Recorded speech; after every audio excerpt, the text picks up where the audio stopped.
Guys, അപ്പോൾ കഴിഞ്ഞ വീഡിയോയിൽ ഞാൻ പറഞ്ഞിട്ടുണ്ടായിരുന്നു trend is your friend. Friend പോകുന്ന വഴിയെ നമ്മളും പോവാം. ഇനി ഏതെങ്കിലും ഒരു വഴിക്ക് വെച്ച് ഫ്രണ്ടിന് തിരിഞ്ഞു പോകാൻ തോന്നിയാലോ, അവിടെയാണ് നമ്മൾ ട്രെൻഡ് റിവേഴ്സൽ എന്ന് പറയാം. അവിടെയാണ് നമ്മൾ ചേഞ്ച് ഓഫ് ക്യാരക്ടർ കണ്ടുപിടിക്കുക. നമ്മൾ എന്തിനാണ് ചോദിച്ച് കണ്ടുപിടിക്കണേ?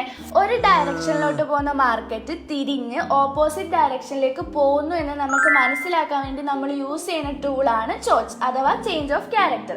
നമുക്ക് കുറച്ചും കൂടി ഈസി ആയിട്ട് മനസ്സിലാക്കാം. ഇപ്പൊ സ്ക്രീനിൽ കാണുന്ന പോലെ അപ് ട്രെൻഡിൽ പോകുന്ന ഒരു മാർക്കറ്റ് അതിന്റെ ഏറ്റവും അവസാനം ക്രിയേറ്റ് ചെയ്ത ഹയർ ലോന് ബ്രേക്ക് ചെയ്തിട്ട് മാർക്കറ്റ് താഴേക്ക് പോവാണ്. ആ ഒരു പോർഷനിലാണ് നമ്മൾ ചോദിച്ച് കണ്ടുപിടിക്കുക. അതുപോലെ തന്നെ ഡൗൺ ട്രെൻഡിൽ പോയിക്കൊണ്ടിരിക്കുന്ന ഒരു മാർക്കറ്റിന്റെ ഏറ്റവും അവസാനം ക്രിയേറ്റ് ചെയ്ത ലോവർ ഹൈനെ ബ്രേക്ക് ചെയ്തിട്ട് മാർക്കറ്റ് മേലേക്ക് പോവുകയാണെങ്കിൽ അവിടെ നമ്മൾ ചോദിച്ച് കണ്ടുപിടിക്കും. അപ്പൊ ബോസ് എന്താണെന്ന് ചോദിച്ച് എന്താണെന്ന് നിങ്ങൾ 2 ദിവസം കൊണ്ട് പഠിച്ചു.